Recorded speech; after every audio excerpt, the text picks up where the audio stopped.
pernah hosi di urusan teman masalah politik ini P3 boleh kau berjelaskan lalu dijelaskan saya soal visi misi nah itu kita semua dengan Pak Tuhan minta maaf saya pakai bahasa daerah karena ini dua semua. Nah, jadi ini ilmuwan dulu kita masing-masing dulu ini akan dulu nih menjelaskan punya boleh apa sebagai kader dari air Kapuas.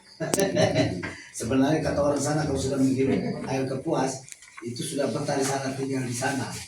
Tapi Pak Kopong memang ingin supaya ya hari tuanya ada di sini, gitu. Dan puji Tuhan bahwa saya lihat Pak Kopong masih tetap sehat, terus menerus. Saya bisa membawa istri orang Dayak kembali ke Lombok Dayak. Kalah terhormat, sehingga saya mendengar dari Pak Saka bilang, aduh Pak Kopong sampai potong hewan membagi kepada yang memilih saya ataupun keluarga. Luar biasa Pak Kopong. Tuhan yang memberkati Pak Kopong dengan keluarga. Amen. Karena berarti Pak Kopong menunjukkan sebagai seorang yang setia kepada keputusan hati nurani Bapak mendukung saya. Maka untuk itu bukan hanya Pak Kopong saja di sini, tapi banyak saya sudah keliling Lombok kita ini, Solo, Polres Timur Daratan, dan juga sekarang di Alunara. Banyak yang memang menginginkan bahwa kita kali lalu itu kala bisa kita maju kembali. Dan memang saya karena mengingat itu juga. Kalau saudara-saudara saya kali lalu kalah bersama saya, maka sekarang saya ingin maju juga untuk sebagai pengganti kekalahan kita, tetapi sekaligus juga untuk memenangkan supaya ada kemajuan Lombok kita ini. Maka Pak Kopong, Bapak Kepala Desa dan semua, saya kali ini maju lebih awal.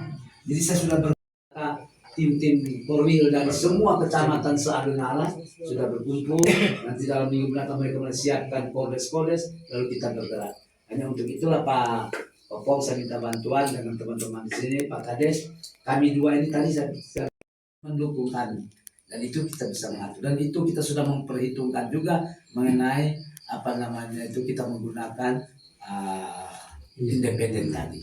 Jadi kita tidak usah khawatir. Oh nanti bagaimana Pak Saka dan Pak Lukman ini didukung oleh anggota DPRD karena mereka yang ikut bersama-sama ini apa namanya membicarakan mengenai anggaran. Itu ada dia punya caranya, cara pendidikannya ada. So kita dibatasi dengan waktu untuk membuat satu APBD. Kalau tidak ya bupati dan anggota DPRD tidak bisa 6 bulan itu terima gaji.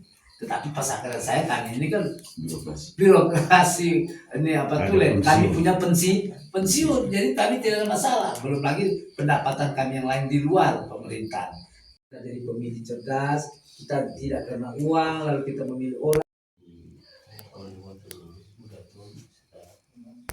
APBD itu akan jadi masalah karena DPR dari partai-partai itu akan keberatan dengan usulan kita.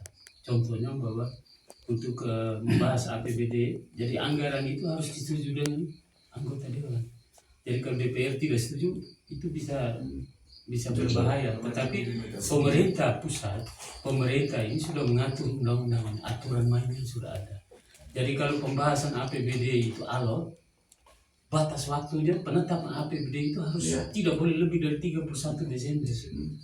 Jadi kalau lewat dari situ berarti ada sanksi yang diberikan oleh pemerintah pusat, yaitu 6 bulan itu bupati, wakil bupati dan semua anggota dewan itu tidak terima gaji. Bisakah kita tidak menerima gaji 6 bulan? Pertanyaannya berat.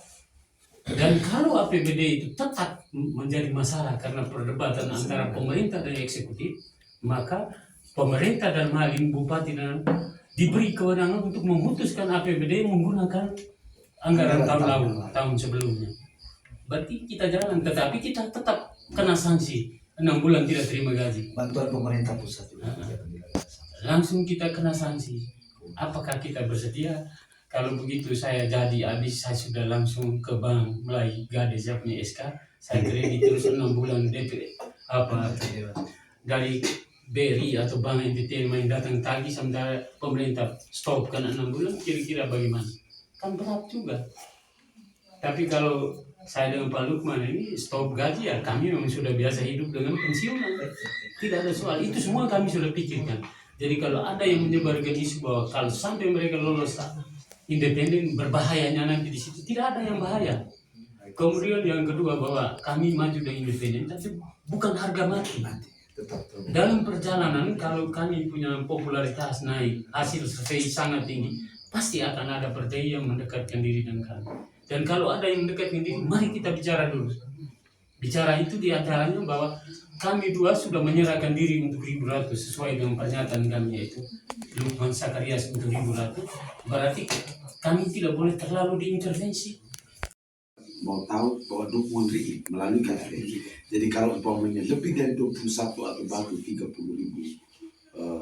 KTP yang mereka terima, itu berarti jelas, itu pasti. Karena bukan KTP dikumpulkan dari koperasi atau apa, tapi orang turun dari rumah ke rumah. Istilahnya door to door, supaya dia memberikan KTP dengan ikhlas. Tapi pada titik tertentu, partai politik yang besar seperti PDIP, Gerindra, dan juga Golkar yang punya usulan presiden, mereka pasti melakukan survei seperti yang Pak Lukman sampaikan. Ini yang sedang terjadi, sehingga kalau mereka terjalankan seperti biasa. Nah, di tingkat kecamatan ada orang, maka sekarang pembentukan kongres di tingkat desa masing-masing untuk kumpul KTP. Kumpul KTP. Jadi kumpul KTP. Orang yang memberikan KTP kita tahu bahwa dia dukung dengan ikhlas. Tapi ingat, ada satu hal yang umumnya diangkai bahwa tidak pilih bupati Sulawesi Timur, sumber dananya ada di dalam pusat. Jadi dana DAU yang kita dapat itu kan sama dengan dana ADD yang kita dapat di desa. Bapak desa lebih mengerti dan Bapak Ketua BPD. Belanja wajib itu didahulukan dulu. Baru sisanya kita belanja modal untuk buat semenisasi dan lain sebagainya.